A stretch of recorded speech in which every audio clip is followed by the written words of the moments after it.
Hi there, my name is Peter Janis, and today I want to talk to you about the Radial JDI Direct Box. The DI, like this, is called a passive DI box. So the JDI is passive. That means there's no power required to run it.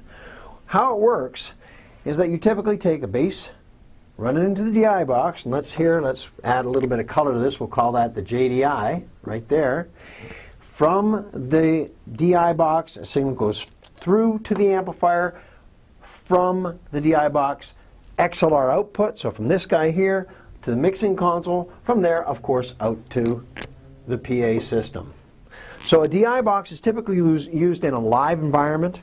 The idea behind it is that it splits the signal so that you can run more than one thing at a time. You want to run a guitar amplifier or a bass amplifier, you want to run a PA system, and in recording, of course, you can record direct by just plugging in and through. Now, what makes the JDI particularly cool is that if you open it up, inside, you're going to see a bunch of really cool stuff. Most important is this little JDI transformer. So this is a Jensen JTDBE transformer. Spectacular transformer, very flat, very natural. It's sitting inside a mu metal can, a metal can. So this special nickel can is designed to stop magnetic fields from interfering here. Let's talk about how this transformer works just a little bit. So what you have here is a transformer is basically made up with an input coil and an output coil that's called a primary and a secondary. What happens is that as you send signal inside this transformer, a magnetic field is generated and it goes through the core material and then reintroduces current into the secondary field. So it's an electromagnetic bridge. And that's kind of important for you to understand, because if you notice, there's no physical or electrical contact between the input and the output. It's just a straight magnetic bridge. So because there's no connection there, it gets rid of a whole bunch of problems called ground loops, so buzz and hum. How do those occur? Very simple. This bass amplifier might be connected to ground here. The mixing console might be connected to ground here. As soon as you connect this whole system together through a DI box, you get what they call a ground loop. So basically, there's your loop right there. You can see how that loop occurs. And that ground loop is typically caused because this box might have call it a 30-volt reference to ground, while the mixing console might have a 16-volt reference to ground. As you connect the two devices together, sometimes stray voltage, DC, all this stuff kind of gets messed up and it causes hum and buzz, and that's what we hear when we hear ground loops, that aggravating sound. What the JDI does, because it's using a passive transformer, it actually isolates the two. You don't get a problem, so it's much quieter. The other cool thing about a really good transformer like the JDI is that you can hit it really hard with a lot of signal and it won't distort the same way as an active DI box will. Let me explain that. If you can imagine, a typical DI box runs, and it works within what they call rail voltage. So these would be your rails here. A typical DI box might have, call it about 3 volts as far as rail. So if you hit it any harder than that, well, what happens, of course, that signal tries to go beyond that level, and it square waves. And that's exactly what they call that. They call that square wave distortion. Okay? So that's exactly what it is. And the other word for it is, of course, is clipping. That's the problem with an active DI box. You clip the signal, you have a problem. What a JDI does is a little bit different. Transformers don't clip, they saturate. They almost have that vintage quality to the sound. That's what people often talk about. They say, I love the sound of their old vintage gear.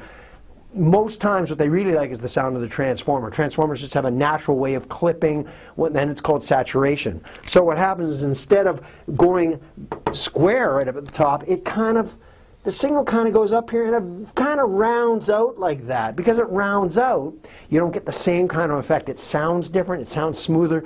For active basses, it's amazing. For digital pianos, you can kick the crap out of this thing and it really sounds good. We get so many great players that are using JDIs that are just really, really top-notch musicians. They love the sound of the DI box because of the way it really works well with their keyboards and with their bass guitars. So that's what the JDI is all about. You can hit it really hard. Now, there are a whole bunch of features on this box also.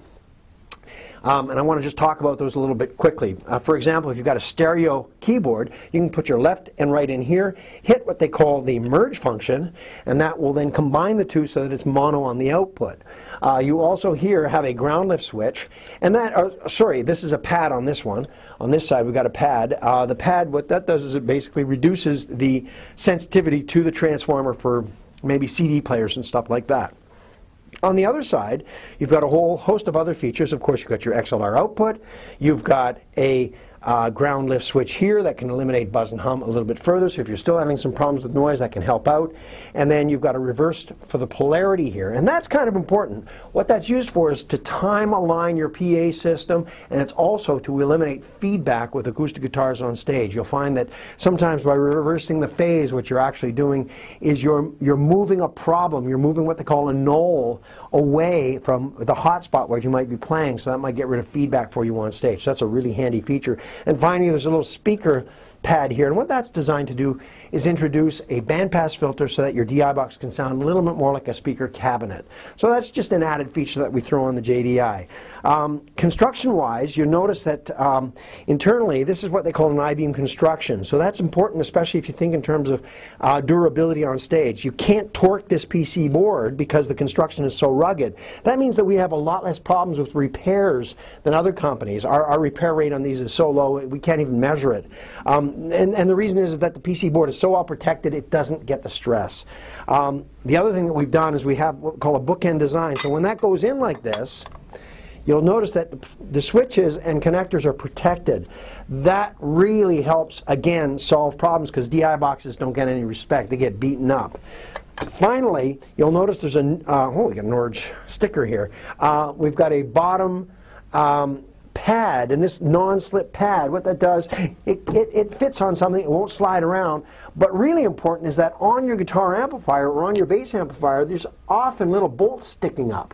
And these are connected right to the chassis. They in turn can be electrically charged. So when you've got an isolation pad, not only does it stop sliding around, it really helps with electrical isolation. Finally, one other thing I mentioned earlier, you've got this mu metal can. What this is designed to do is to eliminate noise from coming into the transformer. Remember, you've got a guitar amp or a bass amp, you've got this huge transformer inside. It's putting out all kinds of magnetic field. Well, if that magnetic field gets into this magnetic field, we have a problem. So if you're looking at buying a passive DI box and your DI doesn't have a proper mu metal can, you're going to have problems. We use steel, not plastic. So this is real steel, mu metal, which is a nickel alloy inside. Noise doesn't get in, it doesn't pollute your sound, you don't get phase distortion, you don't get all kinds of other problems going on. The Radial JDI, without a doubt, the best passive DI box made today.